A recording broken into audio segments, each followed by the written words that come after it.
having that thing, having like supernatural. That supernatural made this life. It's a nature. Because most of us, we are dying this thing, like dying 100, 90. Then I never saw someone is like 500 years old. Okay. Then why? There's no answer why. The answer will be just to be quiet or to say, you go now. That this is not making any sense. Can I present an argument that we can actually discuss? Because I'm also because at this point, we've tried to.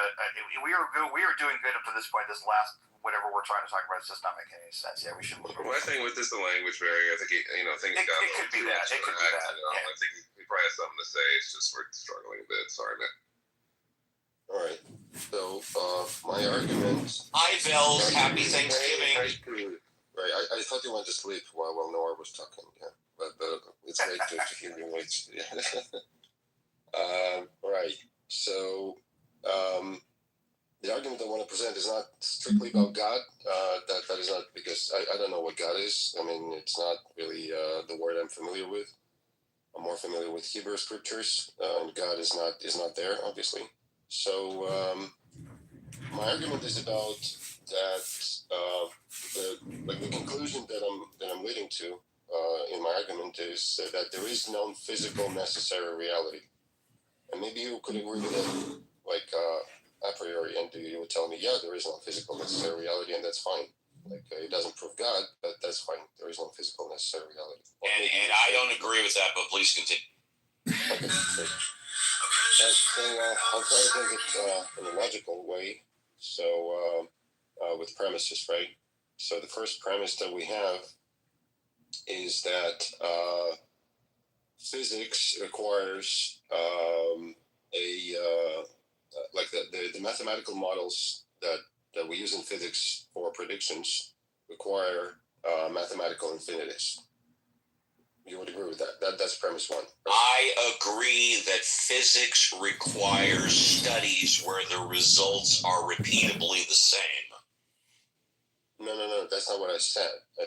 Which is why I told you what I think physics requires. But please continue. Right. Well, you just named part of any physical theory, which is a repeating experiment producing the same results the theory predicts. What I'm saying is that it also requires a mathematical model that does the predictions, right? Oh, yeah. Well, yeah. If you're going to do a study 1,000,000 times and it comes out the same 1,000,000 times, it does require mathematical precision. Yes. No. That's not what I'm saying. I'm saying in any theory, any physics theory, before you do the experiment, or maybe like you can do the experiment, but before you actually create the theory and complete it and make it an actual scientific theory, you need to have a mathematical model that predicts the results of those experiments, right? That's a necessary thing. I'm not a physicist, so you please can. Right. Well, that's the thing, right? That's where we have the equations come in, and that's why we need them to describe any sort of reality that we are then testing. So my argument, like my premise one, is that you do require mathematical model, and it just comes out that all those models require mathematical infinity. They're not. They cannot be. How do you define mathematical infinity? What does that mean? All right. Let's say I would go like right now.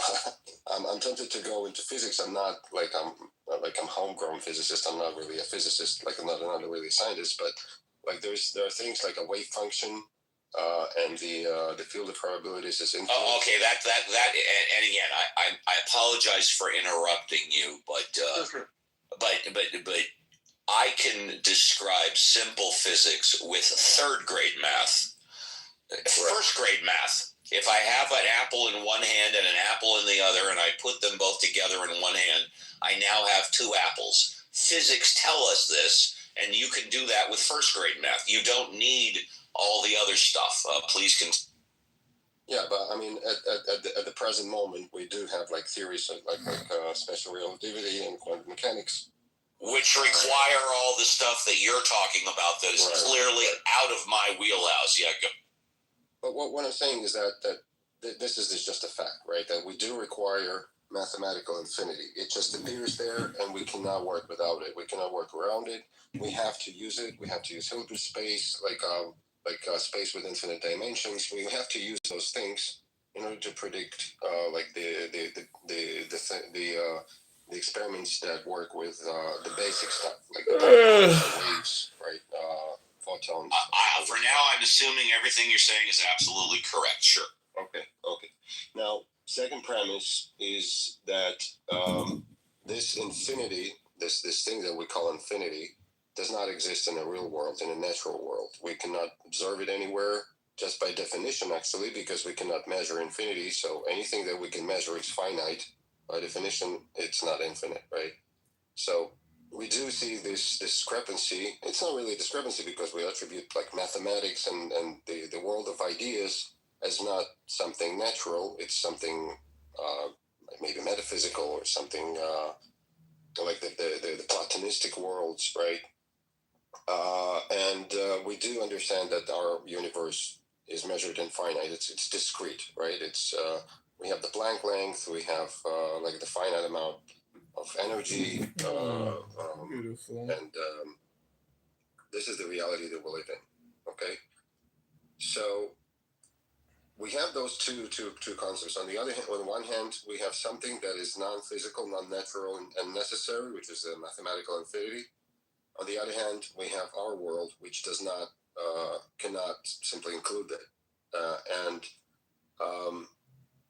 because one depends on the other, we conclude that there is something that is necessary, there is something that is non-physical, and by extension, it is kind of a reality that we cannot measure, but that the reality actually exists. Okay, and I don't mean to cut you off, but I'm going to give you one more minute because I would like my good friend John Malincrot to comment on what you're saying because he was a professor of physics for 25 years. But amazing. That's Go ahead. I want something to engage with this argument. Basically, I'm done. I was going to say, what is your point, or that you're trying to get to? Because I don't understand it. The point was this something that I stated in the beginning, that there exists a non-physical necessary reality. Again. All right. Okay. Fair enough. And I want to go to, I know I'm skipping the line, but I want to go to John Malincrot because he was a professor of physics for 25 years. John, is that last statement true? Well, I don't know if it's true. I didn't hear enough, I think, to really understand the entire flavor. So maybe let's make a couple of quick comments, and if we need to go on, we can do that. I was just going to say, I mean, one of the things that I have kind of come to as a result of interacting with people on Clubhouse, especially religious types, and thinking about what our core beliefs are, is that I believe that to be a scientist, you have to believe at some level in the existence of an objective reality. That doesn't mean anything that we can ever necessarily understand. We can't know what that objective reality is, but it has to exist because we depend on we depend on the idea that when we set things up in some way, the same thing will happen. And that has to be the result of the fact that there are rules. We have things that we call laws, etc. They may or may not be true, but there must be laws. If there weren't laws, we couldn't do science. We couldn't depend on things happening. So, but that's about an objective, physical reality. And I think, was it Bells, whoever it was, was talking maybe about a non-physical reality. So I'll just end there. I didn't really catch That's basically the argument. You said it absolutely correctly. The objective world cannot be physical in a sense because it will require infinities, right? Because we see that in all our models that we build with mathematics, we do require infinities. And since we do not observe them in a natural world, this objective reality must have them, right? You're saying they require infinities? Is that what you were saying? Mathematical infinities, yes. Oh, well, I guess I'm not sure why you would focus necessarily on that. There are these problems of infinities and quantum mechanics, etc. But I think more, and I wouldn't call the objective reality I'm talking about non-physical. I just mean that there's no obvious way that we can ever know what it is. It's possible that the quantum mechanics and relativity are exactly right, that really is what reality is, but it seems very unlikely to me that that's the case. At the best, it's some kind of a good approximation, and we can never know, right? Even if relativity and quantum mechanics never end up making a mistake, which they haven't so far, that won't mean that they're right. But I don't carry that. I don't think of that as meaning that the objective reality isn't physical, just that it's inaccessible. What do you mean inaccessible? I'm trying to understand. All right. Well, inaccessible in the sense that, general relativity has curved space-time, etc. Is space-time really curved? Oh, I doubt it. I don't know. That's just a mathematical model that we carry around in our head that maps on to the real world really well. We do experiments, we make predictions. Can predict stuff, they right? Turn out to be right. Sorry? I can predict stuff. Yeah, that's right. And it does a really good job. As far as we know, quantum mechanics and relativity have never made a wrong prediction. I shouldn't say as far as we know. They haven't. They've never made a wrong prediction. But that doesn't mean they never will. They might be not quite right. Maybe there's a realm in which we haven't checked them out closely enough yet, etc. Maybe they are. Maybe they are right, but that seems very unlikely. And one of the very first things that John taught me is the purpose of science is not to prove what we already know, but it's to disprove what we think we know. And new on stage is it Jace? And then I think Daniel, but let's also say hello to Cora. Happy Thanksgiving, Cora. Yes, good morning. You're still waking up. We can give you more time. Daniel, have you spoken yet, Daniel? Daniel going once, Daniel going twice. Okay, I know Jace hasn't spoken. Hi, Jace. Happy Thanksgiving, Jace. Jace going once, Jace going twice. Okay, Kareem just came on stage. Hi, Kareem. Happy Thanksgiving. Cannot hear you, Kareem. Kareem going once. Kareem going twice. Okay. State. Meg wants to come up. Meg.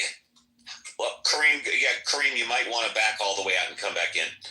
Meg, good morning. Happy Thanksgiving. Good morning. Happy Thanksgiving, everyone. Meg, let me set this up. I haven't spoken to you in a while. Meg is my expert when it comes to eating and living a healthy life. Hi, Meg. Oh, well, you're too kind. You're too kind. Well, yeah, I always say the truth is most medical doctors don't know much about nutrition, the microbiome, food sensitivities, micronutrients, and or all the chemicals and crap in our food supply. And that's where I come in. My name's Magnificent. I'm known as the anti-diet dietitian. And I was put on this earth to change the way you think about food. So, Steve, what are you doing today? What are you and your family? What's everybody doing? Thank you. And I'm so glad because I've been meaning to ask you a very important question in my life. And I'm going to my brother's house 25 miles away. We're having Thanksgiving with family with about 24 people. That's what I do every year. But Meg, I have a question for you. As you know, I cook a lot at home and I like to make soup. Now, Meg, when I start my soup with water and fresh vegetables, celery, carrots, onions, and then I mix in a little meat or whatever, or even if I do a vegetable soup, and then I bring it to a boil and I let it simmer for hours, and then it gets nice and thick and it's ready to go. I add salt, pepper, taste, so it tastes good. Here's my question. Does that soup, after I've cooked it for that amount of time, have the same nutrients and is as healthy as if I were to eat the vegetables raw? Well, no, it wouldn't. But having said that, it still is a healthy choice, right? So we can't dismiss the fact that people are, I mean, if you haven't been to the mall or Walmart lately, take a look around. Most people aren't on the thin side if you haven't noticed yet. So, I think we have to pick our battles, and I think that's a great broth, so-called, to start your soup, and then you can add healthy things into it or not. But no, it's not gonna have the same. But I will say too, if you I'm not affiliated with any hydroponics or anything like that, but if you could do a hydroponics at home for some herbs, even if it was a small one, you're going to get the peak nutrient when you pick it right off the vine there. Yeah, certainly me making my soup and making it for hours is better than opening a can, which has all that chemical crap in it, right? Right, and the metals and the other thing that could be in your in this process. Well, never mind all the stuff they put in it in the meantime, but it's better for you, absolutely. And so I guess we just, how healthy are we going to be? Are we going to be so healthy we're only eating raw things? And then there's also something called orthorexia, and I don't mean to get too sciencey, but orthorexia is a type of eating disorder where people get obsessed with eating healthy, and that is not healthy either. Fantastic. Well, like I said, my brother, my sister-in-law normally cook a turkey. Sometimes they cook a ham, and then of course everybody brings a side dish or whatever. Is that your brother that came on and told us about your girlfriend that wasn't that attractive? I think that was my brother Mark, and no, this is my brother. Well, tell him I said hi, and I think that was one of the funniest stories I've heard on Club. Yes, I will. No, this is my brother who is semi-retired. He is a psychologist. He also taught a professor of life skill studies and psychology. But no, it's not my brother, the attorney, who came on and talked about my girlfriend who was not that attractive. That's right. And by the way, ladies, I'm currently available. So there you go. I very rarely, if at all, use Clubhouse as a place to shoot my shots. I don't do that on Clubhouse, Meg, anything else? Or what are you doing? What are you eating? Well, my husband's behind us, and he said that I didn't answer your question correctly, so we're going to let him answer. Go ahead, Jeremy. Oh, okay. Hello. Yeah, hi, Jeremy. Hi, Jeremy. Happy Thanksgiving. And by the way, let me just say before you start, Meg has said on the show many times that you guys are a mixed marriage, in that one of you believes in God and one is an atheist, and you guys have been happily married for a long time. It was our 15th year anniversary last night to get engaged. Congratulations. Thank you. Yeah, we are a mixed couple in that way, and it's worked out really well for us because we both respect each other's insights on life and spirituality and what's good and what's not good. So it's we make it work, and it hasn't been that hard. And so yeah, thank you for that. And yes, I've heard Meg speak to you guys a lot over the years. And my take on the whole nutrition is that if you're going to put chicken or vegetables into a soup and make a broth or a stew, that you are going to lose some of those nutrients and proteins because the heat's going to denature the DNA molecules that make up a protein, which are good for you. So and again, I think that's also goes for the same for the vegetables. Like, you can break down a vitamin or a mineral by introducing it to heat. Not all of it. It's not going to seep into the broth, but it is going to be denatured to an extent. So a soup with vegetables might not be nearly as nutritious for you as a fresh salad, but both are good choices. Thank you. I stand corrected. Very good. I want to go to John Malincrot. John, can you unmute for a moment? John Malincrot, are you there? You're away. It seems like he's away. Yeah. John, are you going to be hanging out for like 15 minutes? 15 minutes? Probably. Yep. Can you run the room for about 15 minutes while I step away? You know, I'm not very good at this, but I'll give it my best. John, as far as long as people are not insulting each other and as close as possible as one at a time, go for it, buddy. All right. Well, so does anybody have anything to say? Is anybody trying to come up? Let's see what we got. Cora's a mod too. Good. Okay. I'm not doing this all by myself. So what's happening? I'm making stuffing for Thanksgiving. Anybody making anything? I get to show up at a Friendsgiving and not have to do a darn thing. Don't have to do anything. Oh man, I'm going to a friend's too, but everybody has to do something. Yeah, you should bring So something. I'm making leek and what is it? Well, leek and celery stuffing. It's a New York Times thing that gets rave reviews, so I'm hoping I'm very helpful. Leeks are underrated. People need to use more leeks. I think so too. My wife and I were both saying that last night. She's always been scared of leeks because of the sand and stuff in them, but you know, it's pretty easily dealt with. And they really, man, I tell you, leeks and garlic, starts out with butter, olive oil, leeks, and garlic, and that is a smell to send anybody to heaven. An aroma, I guess I should say, right? It's not smell when you're cooking. Well, it's like one of the things I think a lot of Americans don't figure out that the French have figured out a lot. You know, is that they will alter their alliums for certain purposes. So, you know, the shallots are good for some things, leeks are good for some things, and, you know, onions are good for other things. Like, we just tend to put onion in everything. Yeah, I think that's right. And it is kind of because, I mean, all those other things are just a little too subtle, right? I mean, the onions just go all the way to the edge, and that's what we're always looking for. One of the best, like, easy salad dressings you can do is just, like, render some bacon and soften some shallots in it and just, like, deglaze the pan with a little bit of vinegar. Put that straight warm onto your salad. It's so good. It's crazy. The thing I wasn't quite clear on is where to stop on the leeks for, you know, because you got the leaves, which are good for broth, but at some point you want to stop chopping because things get a little tough. So I might have stopped a little too early. I tend to stop right where the light green part ends, and then you can save the top, the darker green bits, like kind of where it starts splitting. You know. Yep.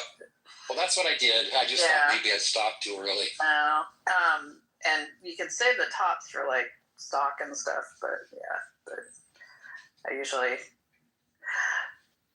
leeks are good.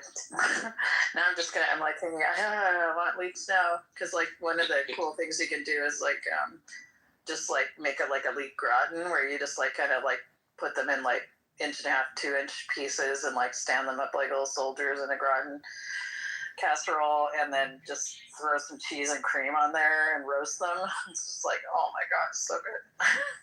So is that so you don't chop them into like half moons or something to do that? No, you just big chunks of leek. Like, and as long as you don't go up too far, you don't get much sand in there or something, because that's the big thing. Oh, right? Yeah, the sand is I don't know. I've never really had an issue with that, but I just, you just gotta rinse the hell out of them when they're like that. So. Well, I was looking for a new turkey stuffing dressing, I guess you call it, when it doesn't go in the bird, recipe this year, because I realized that the dressings that I've been making the last few years didn't have any celery in them, and I've gotten really fond of celery over the last year.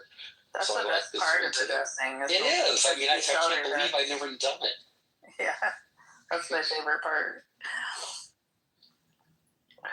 I like making oyster dressing too, though. Oh. But that's just because I'm a coast girl. So. Well, one day I want to put chestnuts in there, but I don't even know if I'd recognize a chestnut if I saw one. Oh yeah, just go to I have like Ukrainian markets all around me. You can just get jars of chestnuts. Oh, I think I did see them. I was in Italy earlier this month, and they do seem to have chestnuts over there, but I still don't really. I mean, so I saw them, but they still didn't make an impression. Anyway, any other cooking stories? Anybody has this? I think we're emptying the audience here. Nobody wants to cook, I think. I have no one to cook for right now, so I'm just like, other than myself, so I'm not gonna make any Herculean efforts. I used to, when I was still with my boyfriend, we would have Canadian Thanksgiving, in which I would make all of the Canadian things that he wanted to eat, like butter tarts and back bacon and all that other stuff. That's in like October. And then we would have usually a roast chicken on American Thanksgiving, and then prime rib for Christmas time. So no Canadian bacon pizzas. Well, that's what back bacon is, but yeah, it's like most people haven't had real Canadian bacon. It's funny. It's like the ham that we put on pizza isn't really Canadian bacon. Like back bacon's like cured pork loin that's had the outside of it dried in either pea meal or cornmeal. So. All right. So today, what I'm going to do, I'm getting a 45-day dry aged steak, like a bistecca Florentine. I'm going to cook it over embers from a fire I'm going to make myself. Then white asparagus with duck fat, probably those chanterelle mushrooms, that was they're called. It's expensive mushrooms. Mm-hmm. They have them at Costco right now. You can get like a pound for $9. So. Yeah. Well, I'm going to Italy, which is like this. I don't know if you've been there. I think the first one was in New York City, but there's a big one here in like the Wilshire district. Giant Italian market. They have like all that stuff. So nice. It's a little more pricey there. It's not going to be Costco prices, but I think those tomahawk steaks, those like big Italian tomahawk steaks, they raise those actually right outside Portland, like near your Hood River. They have those particular cows up here. Unfortunately, it's a different species than what we. Like in Italy, they use like a different cow. I think it's all Angus here, or crop. No, they have the real like the big bony white cows, the crazy ones. Yeah, they do. They have those up here in Oregon. Yeah, they're raising them. It's crazy. So, Jace, you sound like Roivas. I don't think modest views. I would never say that. Oh my God. I really set people off. I've noticed that, and but not today. Today's a holiday. Okay. Sharing food with the Indians while I'm about it. It's a very Roivas thing to say. Uh-oh, dead air. Steve's gonna fire me. Welcome to the stage, Daniel, Jace, John, Cora. I just want to say thank you to the Mod Squad and all of Clubhouse. Nicely done, Sam. Take over. On top of the hour, we got Columbus. For a second, but then she disappeared. So, I don't have anything. My life has been taken over by boring crap right now, so I'm sorry I'm not that interesting. So. Yeah. All right, Daniel, let's hear your fresh five. Talk about Daniel. Hey, wake up. Minutes. Wake up. Daniel. Daniel. Daniel. Come on, boy. Come on. Daniel. Oh. We could do I had a friend that had memorized the whole monologue for Alice's Restaurant, and that was like our Thanksgiving tradition. Was he would get up with his guitar and like do the entire freaking monologue and play Alice's Restaurant. It was great.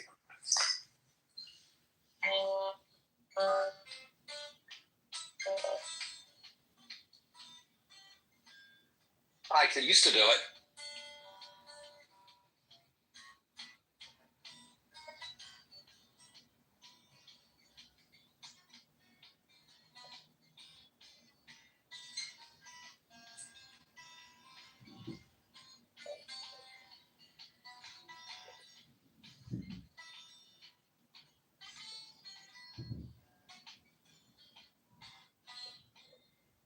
close enough.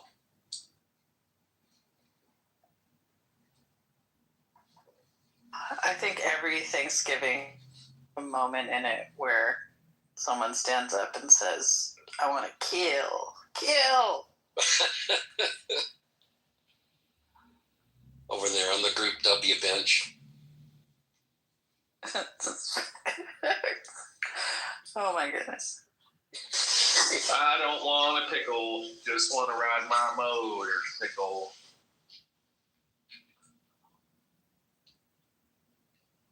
I don't want to die.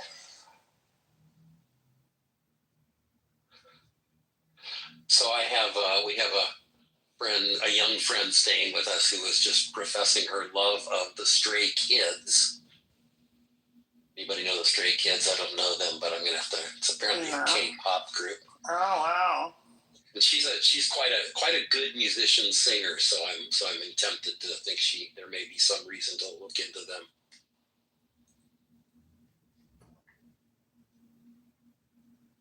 But Corey, you ought to come down. We're going down the street to our. I don't know if you know. So I have a sort of daughter, Claire, who's house down the street. The one that Benjamin glommed on. Right. That's right.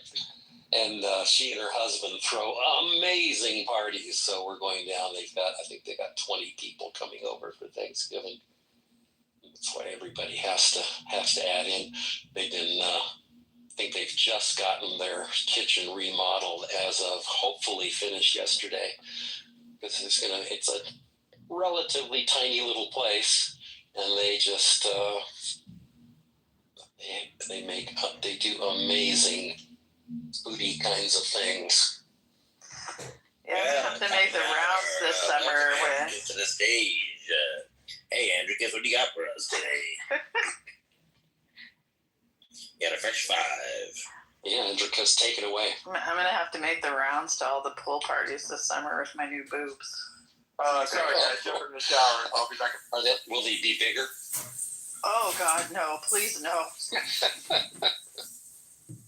No, I'm actually quite excited to lose about a third of the volume. Yeah. Yeah, well, I hope that goes. When is that all happening, Cora?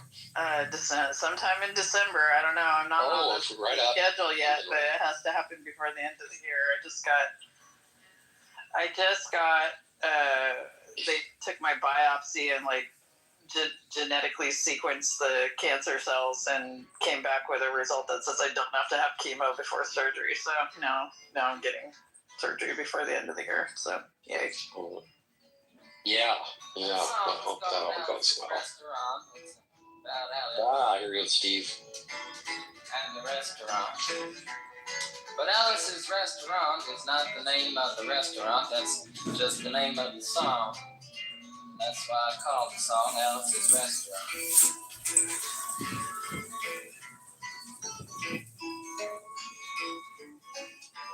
You can get Fucking faggots always trying to fuck with my copyright.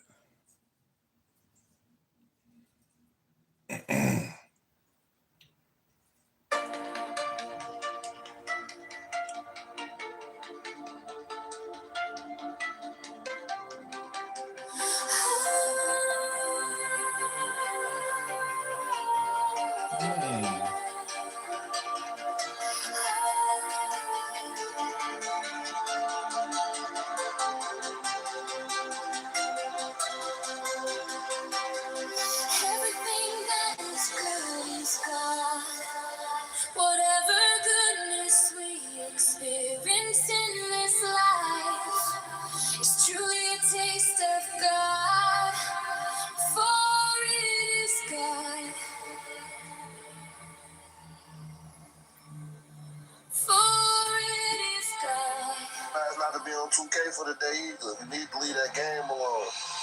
Why your ass broke now?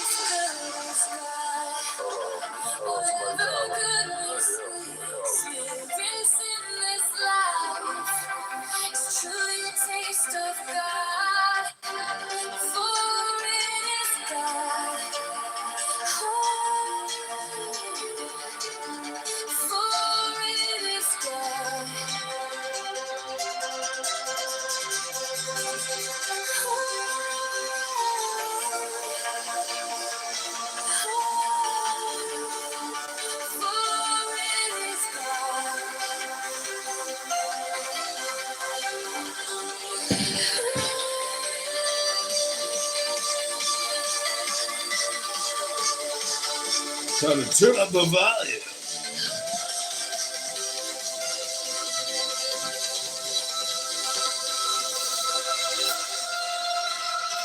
Everything that is good is God.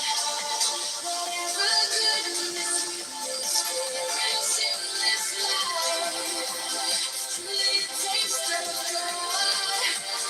For it is God.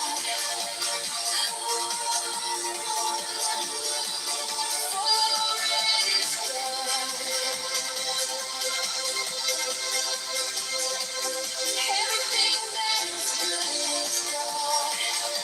Whatever goodness we experience in this life, truly a taste of God. For it is God.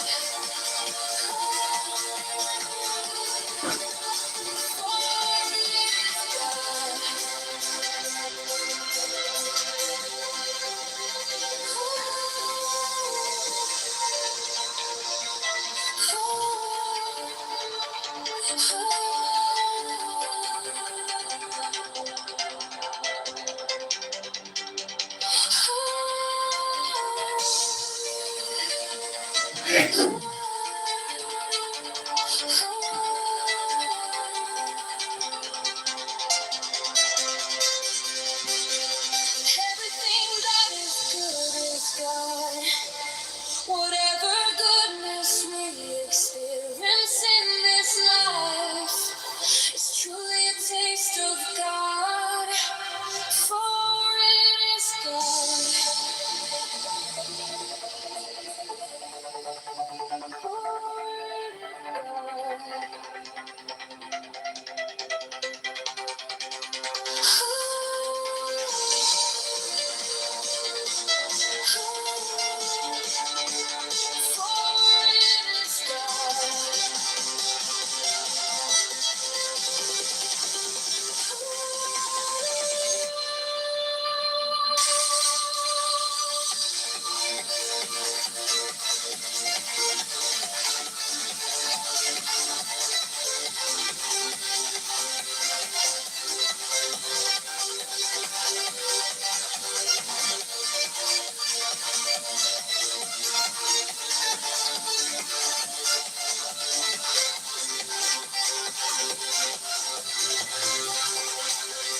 Everything that is good is God. Whatever goodness we experience in this life is truly a taste of God. For it is God. For it is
goodness we experience in this life is truly a taste of God, for it is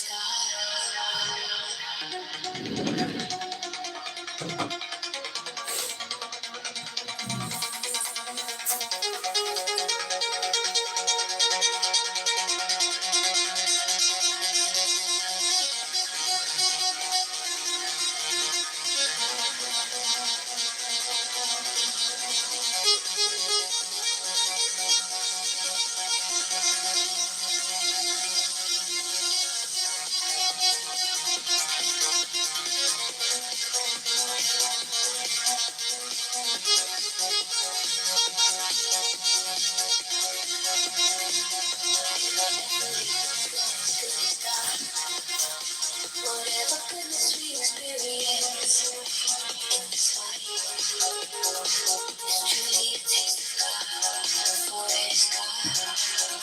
Everything that is good is God. Whatever goodness we experience in this life is truly a taste of God, for it is God.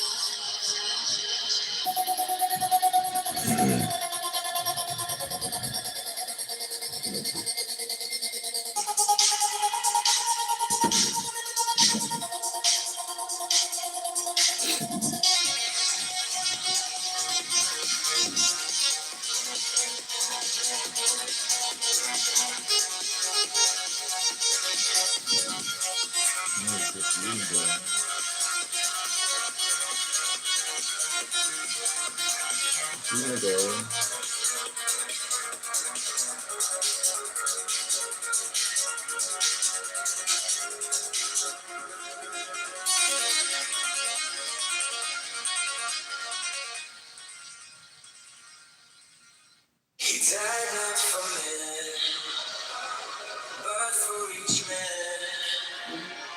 If each man had been the only man made, he would have done no less. He died not for men, but for each man. If each man had been the only man made, he would have done no less.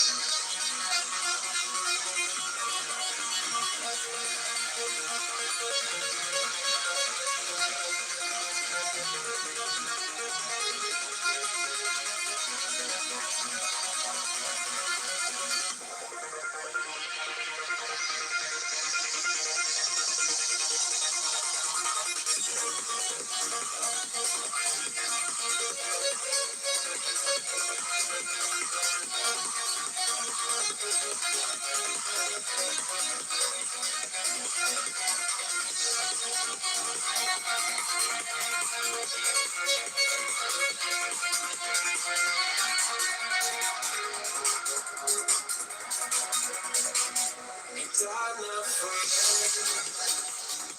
but for each man. If each man had been the only man made, he would have done no less. He died not for men, but for each man. If each man had been the only man made, he would have done no less. May I just say, when you talk about, I think you just let me go on that one. I think Lucha also said that it's like they know that Shangri-La is so bad and they're trying to hide it from it. It's like the whole freaking thing. It's like 16 minutes long. Yep, that was our Thanksgiving tradition. By the way, that is by Arlo Guthrie, the son of the immortal Woody Guthrie, who wrote. This land was made. Thank you. This land is your land. Thank you very much. Thank you. Thank you. Thank you.